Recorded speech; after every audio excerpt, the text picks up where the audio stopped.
What's going down, man? What is going down, good people? Oh my goodness. We have been through the ringer this morning, man, trying to get everything situated. We had Doc on the call, ready to rock, man, and technology. You know, technology don't like to work when you need it most. You know what I'm saying? I hear EVs are stuck at the electronic or at the charging stations right now, you know, because it's so cold out here in Texas, man. It's some craziness going on, but we are gonna reschedule, and we are gonna have Doc back on the show, man. He's been a trooper with us, hanging in there for the past hour, trying to get this thing to rock out, man. And at the end of the day, you know, if technology don't want to work, it ain't gonna work. You know, I did what I could. You know, I'm pretty savvy when it comes to that tech stuff. So I feel like if I can do it, can't nobody do it. You know what I mean? And so it's not a matter of being operator error. Yeah. It's that's a machine error. That ain't even human error right there. You know, that's the machine just turned against us. But I got my headphones here, man. I'm about to see if I can make sure we're sounding good on the show before we get cracking. It's just all kinds of whack. But we're gonna have a great show. We're gonna have a great show today. I tell you that much. Oh yeah, we're gonna have a great show. So,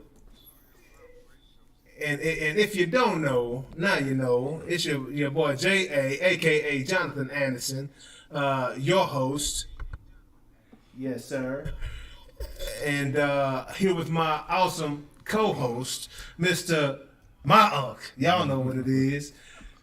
Mr. Ronald Bower. What's going down, Unc? Oh, nothing much, man. You know, we had some technical difficulties. And instead of being noonish, we kind of one-ish today. It's around 1 o'clock. Yeah, so we running an hour behind. So I want to tell y'all something, Noonish fans. I'm going to talk to you quick, but I ain't going to talk to you slick. Yeah. So I'm going to talk a little fast, but I ain't going to talk. But y'all going to talk quick, but not slick.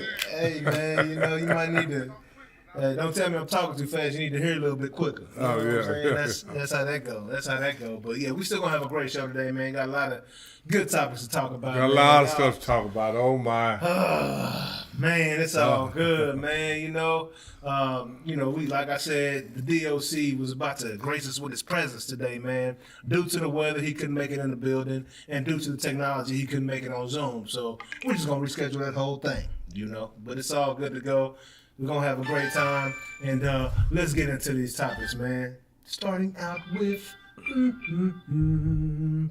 y'all know what's up, man. The Cowboys' first round exit. Nobody saw it coming.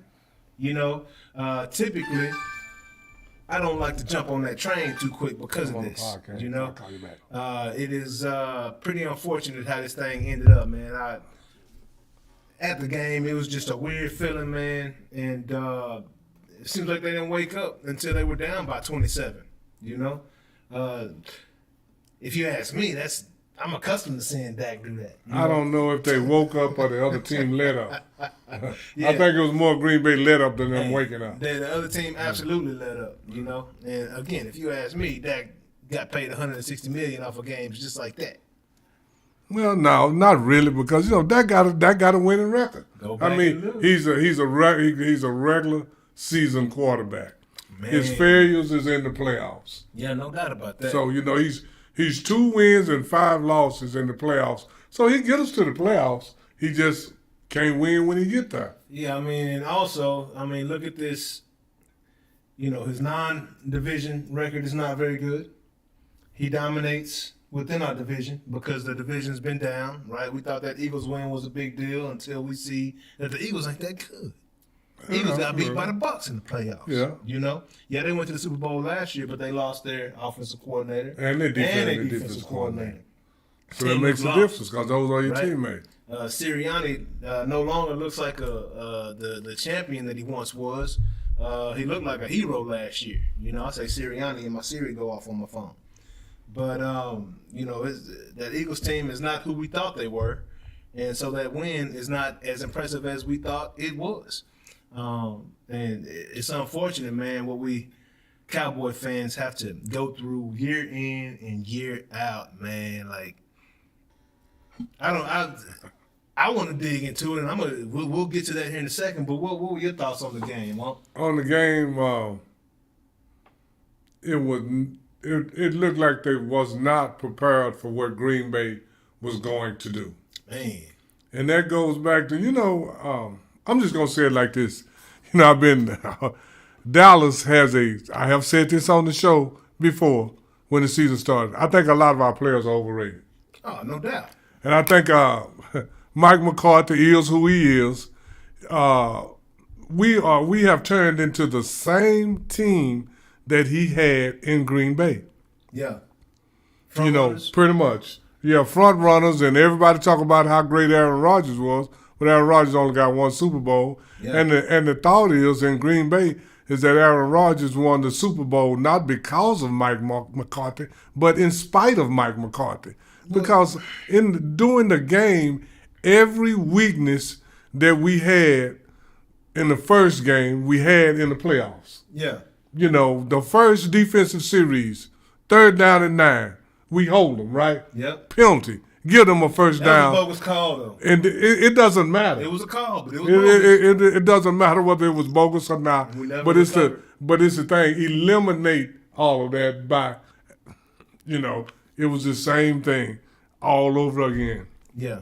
The defense didn't play, and the offensive, none of our players, don't just put it on Dak. That's been my whole theme. It's not that I'm taking up for Dak, but I can't put it all on Dak. He's got that C on his chest, though, huh? He got that what? He's that captain. He got the whole guy with the cape on his jersey. He's the captain. So how do we not hold him accountable? I didn't say don't hold him accountable. Even if it's not him and his play. Oh, it is him and his play. It's him and his leadership, and how leading by example. He did not show up to play.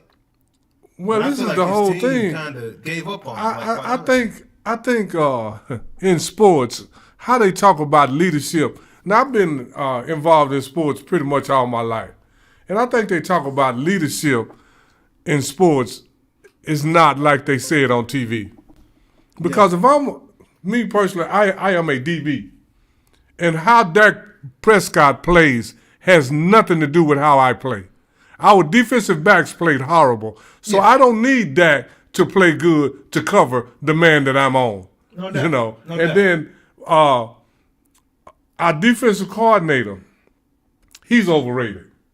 Dan Quinn is overrated. Well, I think he's good against everybody else, but the people that come from that Shanahan. He's the same head coach that lost that big lead in the Super Bowl, right? Wasn't he the head coach of the Falcons? So he's known for this kind of stuff. Yeah, he's prone to that. So he's overrated because this is what I say.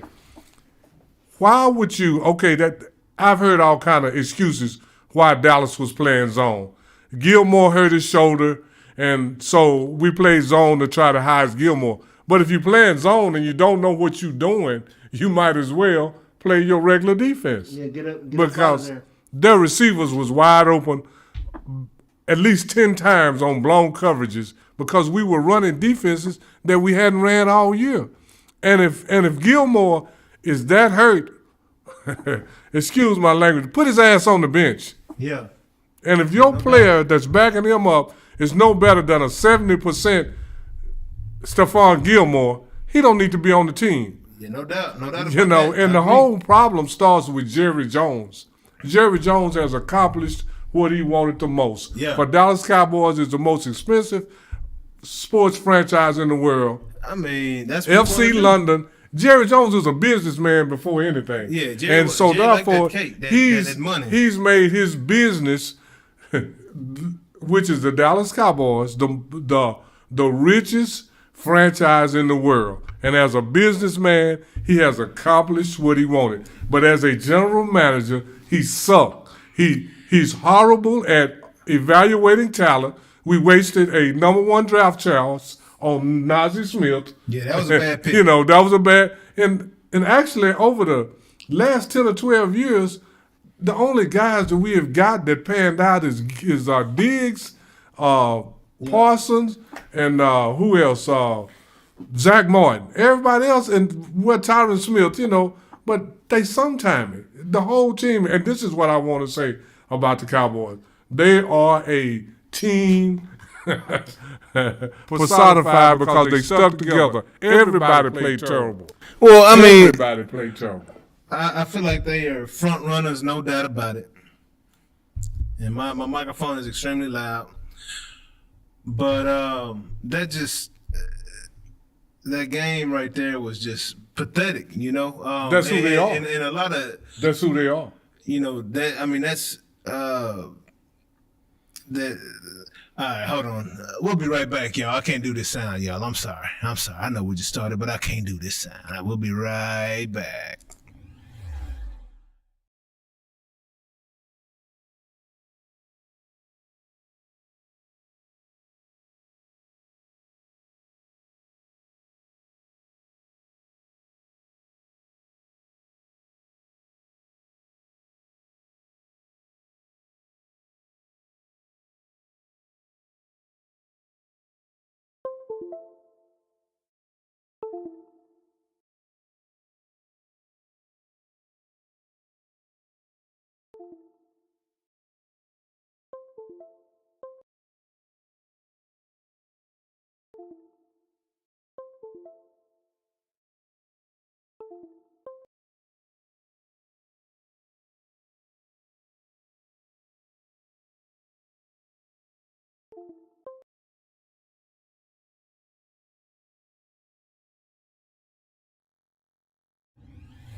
All right, and we back, man.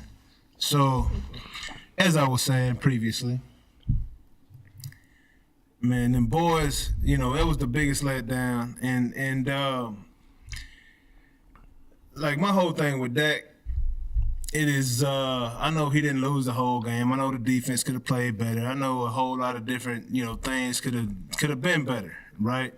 But at the end of the day, to me, it's like, what's the common denominator to this whole thing? Dak has been here for several years. He's had several chances to overcome and learn. He's been with Mike McCarthy for a few years now, what, 3 years now? Yeah, 3 years. So he's got plenty of time. I know it's a new offense this year. I know Kellen Moore was the one that was really calling the plays previously and all that good stuff. But, I mean, and you know, Dak, earlier, you know, throughout the season against weaker competition, looks like Dak really got a good grasp of the offense and how to run this thing, you know? But at the end of the day, whenever he played against a good team, and I'm not counting Seattle, they didn't make the playoffs, right? You want to talk about above 500 teams, like, I don't care about that. I'm not counting the Philly Eagles no more because they're obviously not the same team that they were. Oh, yeah. Right? Absolutely. So, and he lost to that team earlier in the season, you know what I mean, in Philly. And that defense is horrible. So Dak still has not beat a good team. You know, he got blown out by Buffalo, went down to Miami and lost to a Miami team that's not that good. Kansas City handled them pretty easily in the playoffs. I know it was cold out there. You know what I'm saying? But none of these games, and I go back to what Cam Newton said, Dak is a game manager, and at that, he's a bad game manager. He don't know how to manage the clock. He has not proved in 8 years, he has not proved that he can make good decisions, even in this game. He, instead of going down there on first down when they were running late in the game trying to score, instead of taking a knee, he tries to set the offense up and run another play. Stop the clock. That's the most prized possession that you have at this point in the game, right? Take a knee, or not take a knee, but, you know, spike the ball. You know, stop the clock, and then let's regroup and actually get a play together instead of just having guys run down the field. The last play of the game, it was what, third down or fourth down? Yeah. He just, on third down, he just throws the ball up. I'm like, bro, what are you doing? Ran the clock out.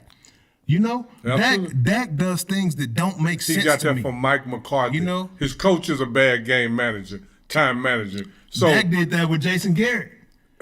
Dak has done that his whole career, so I can't blame Mike McCarthy for that. I can't. All this stuff is coached through the week, though. J.A., come on now, you done played the sports. All this, and this is the whole thing. Mike McCarthy went to the mic and said, "I didn't have the team together." So that means that you didn't have them prepared. And usually you done play football, J.A., and during the week you can tell if y'all gonna play good or not. Yeah. Usually. Now, you're the only coach in the NFL that don't know your team is practicing bad, no, they're going to play bad. I mean, all this starts from the top on down. And this is the whole thing. We're going to have to get somebody to come in here and change the culture instead of adapting to the culture. Whether it's a coach, and which I don't think we're going to get that coach because Jerry is not going to hire a strong-minded coach that's going to put his foot down and do what he wants instead of what Jerry wants, because if he don't, Jerry going to fire him. And people are like, well, the running game ain't helping Dak. Like, well, because nobody respects Dak enough to not stack the box. You know what I'm saying? In my opinion. Yeah. Nobody respects Dak. So everybody stacks the box. And it's not only that they don't respect Dak, they don't respect our receivers either. Well, why you think CD didn't get voted into the Pro Bowl? Because they don't respect him. Why do you think Michael Parsons didn't get voted to the Pro? You can see. I mean, all Pro. Pro Bowl is the fans. All Pro is your peers. Opponents, your peers. Your peers don't respect you, Michael Parsons, because all you do is run your mouth and you don't show up when it's necessary. Dak, all you do is front run. They don't respect any of the Cowboys because that's why they didn't get voted to the Pro Bowl. All Pro. Yeah. Because your peers don't respect you because of how you play. Yeah. Yeah.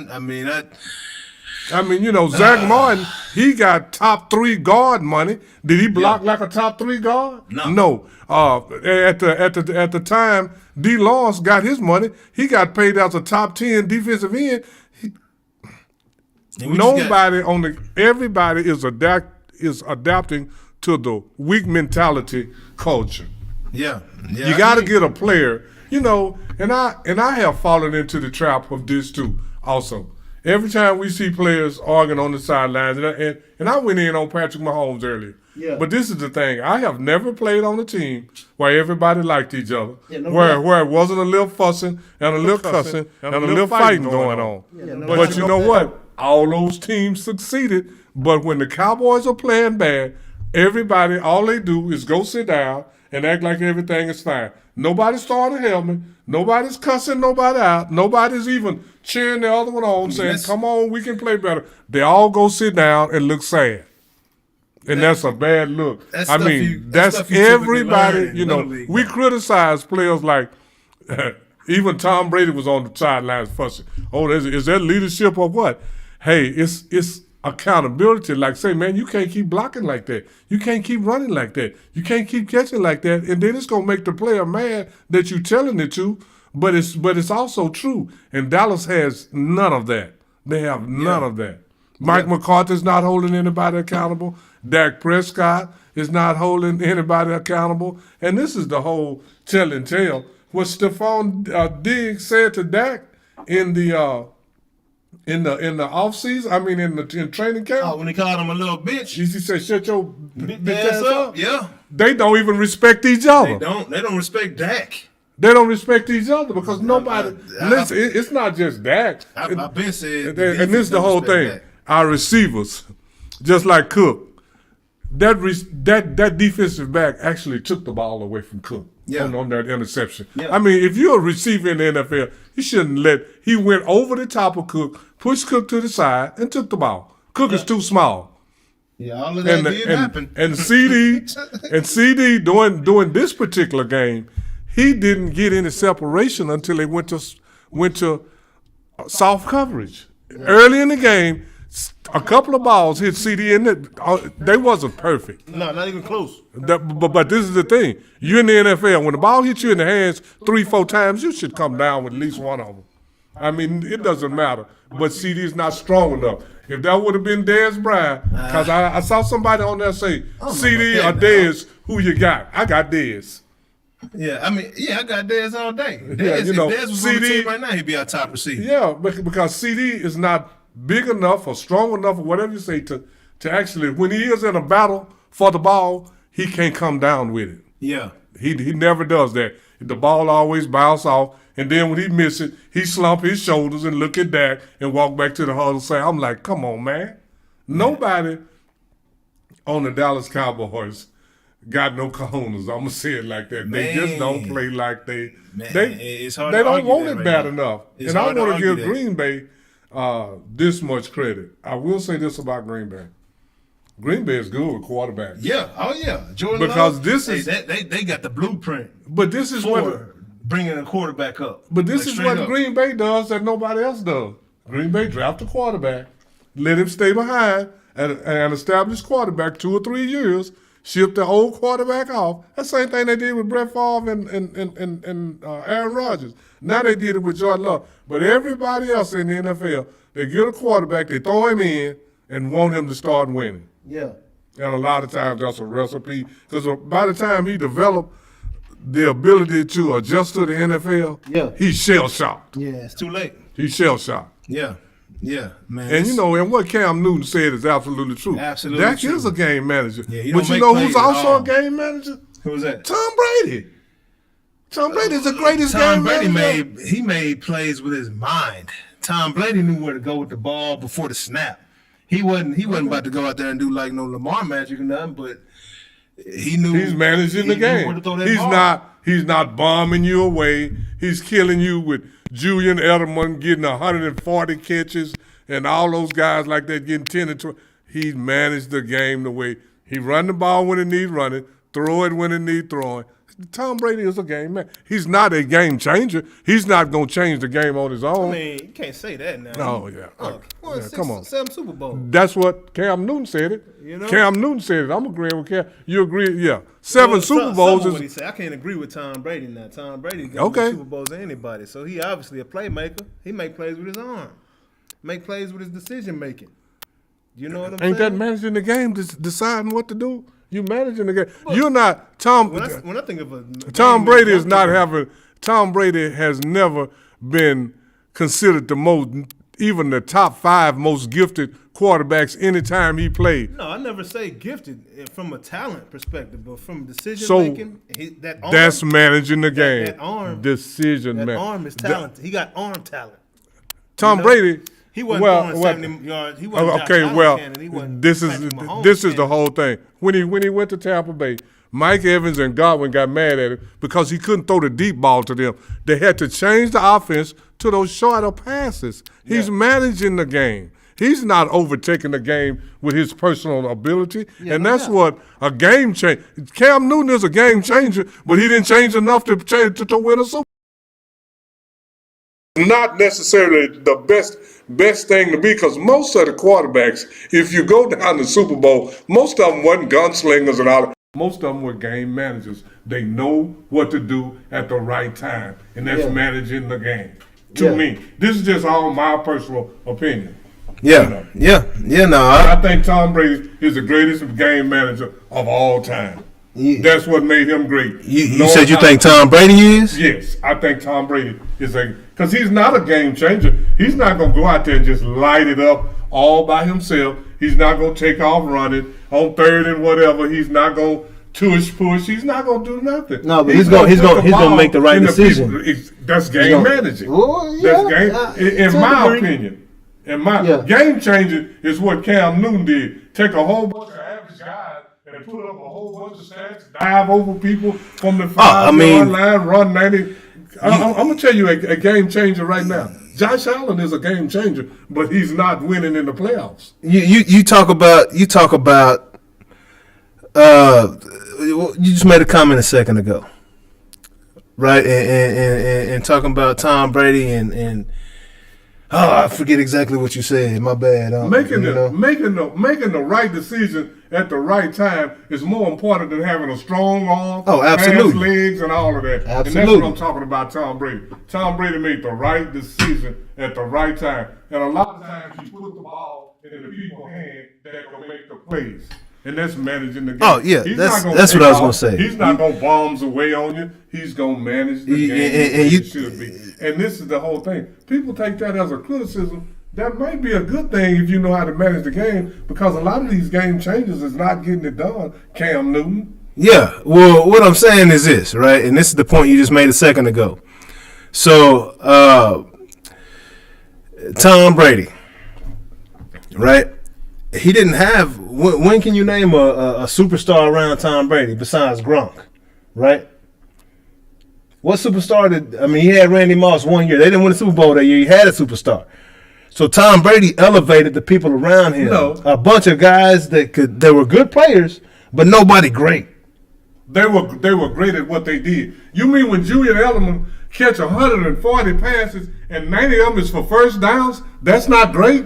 You don't have to be Randy Moss to be great. You can be Julian Edelman. And what's the other guy that caught? All those guys led the league in receiving. Yeah. So they can't be scrubs. But they got that guy that's putting that bad boy on the money. Exactly. And making the right decisions to get it He's to making him. the right decisions. And the game is not changing. They're going down the field 8, 10, 12 yards at a time, managing the game. They're not going for the long 90-yard pass. So, in my opinion, that's just my personal opinion, Tom Brady is the greatest game manager ever because he's not physically talented like Cam Newton. Yeah. But he got 7 Super Bowls. Cam Newton got 0. Cam Newton is a game changer. Name all the game changers that have won Super Bowls. Well, I mean, you are Lamar Jackson right now, he's the biggest game changer in the league. He's 1-3 in the playoffs. He's just like Dak Prescott. If he lose Saturday, this coming week, you are just like Dak Prescott. For you to even make your record 500, you got to win the Super Bowl. Well, you are entitled to your own opinion about Tom Brady. Okay, yeah, and Lamar Jackson. Lamar Jackson is 1-3, so he got to win the next 2 games to even be 3-3. Yeah. The next 2 games will make you win the Super Bowl. Yeah. Well, at least be in the Super Bowl. We'll be right back because I'm still not pleased with the sound right now. So y'all gonna have to bear with us today, man. Yeah, Technology messing with us. Hey, this cold out here is jacked up everything around here. We don't know how to do anything with it when it's this cold outside. So we'll be back.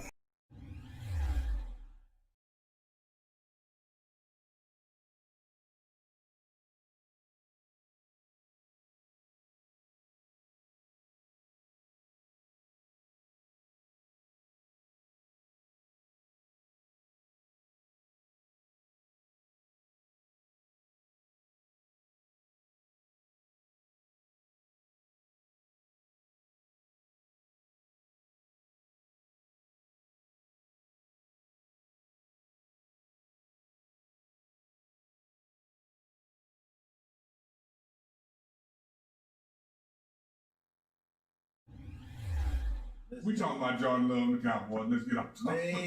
Man, The Cowboys, let me just put it simple as this. You suck, and you know you suck, and we know you suck. So now